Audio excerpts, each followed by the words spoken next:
We just talked about the process of compacting and repairing. Sometimes you're going to want to save your entire database as a prior version of Microsoft Access. Fortunately, Microsoft Access 2000 allows you to accomplish this important task. To convert your Access database to a prior version, you use the Tools menu. Then you select Database Utilities, and you select Convert Database. And notice that you can go to a prior Access database version. If I select to Prior Access database version, this dialog appears, allowing me to select my Save As type. If I open up this drop-down, I can save as an MDB or as an add-in or workgroup file. And I'm going to save as an Access database, and this is going to be my Access 97 North Wind. And I'm going to save this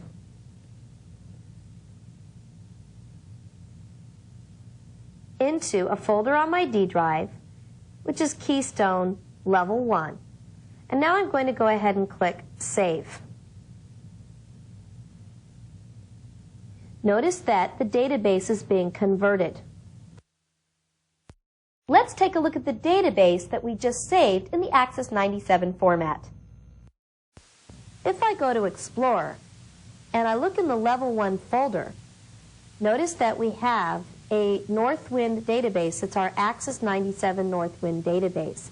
If I click to open it, it's going to attempt to open in Access 2000. And notice that Access 2000 knows that that database was created essentially in another version of Access. It was created for Access 97. So I could convert it or I could open it as is. But the really cool thing is if I had Access 97 loaded on this machine, I could actually load that database within Access 97. This is something you could not accomplish in prior versions of Access, meaning that you could not convert a database to prior versions. I'm going to close right now, and we're not going to bother opening this within Access 97.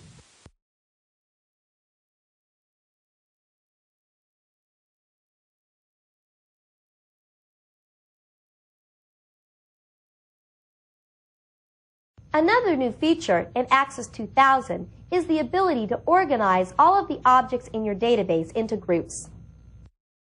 One group, called Favorites, is created automatically for me. I can easily drag and drop objects into the Favorites group. For example, I can go over to Tables, and I can take the Categories table and place it within Favorites by dragging and dropping it. I can add the Suppliers table, click my list of queries, and add the category sales for 1997, go over to Forms, and add the categories form and whatever else I want to add. When I click Favorites, notice that what I've created are shortcuts to those particular database objects. So now I can simply double-click one of those objects and go directly to the object that that shortcut is associated with. I can also create a new group. For example, I can right-click within Groups and select that I want to create a new group. The new group that I'm going to create is called Allison's Stuff. When I click OK, I now have another group called Allison's Stuff, and nothing's in it right now. I can select some forms, such as the Employees form, and the Categories form, and the Customer Orders form, and any reports that I'd like. Let's grab the Invoice and the alphabetical list of products. Those items are now all in Allison's Stuff. And if I double-click one of them, such as the Invoice, you can see the invoice report automatically runs. And this is just a shortcut. In fact, I can easily delete any shortcut by clicking it and hitting delete. I'm only deleting the shortcut, not the object itself. And I can even delete the entire group by right-clicking the group and selecting Delete Group. So the process of creating groups simply facilitates you accessing the objects that you need to access on a regular basis, and it makes it really nice for you to work with objects.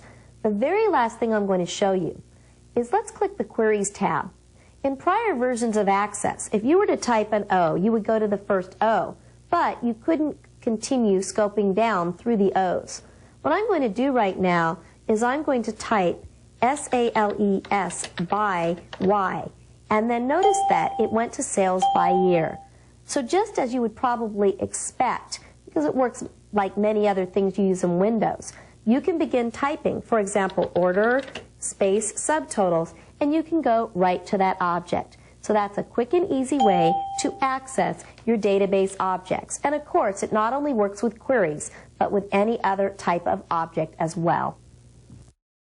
You just learned several database maintenance and shortcut techniques.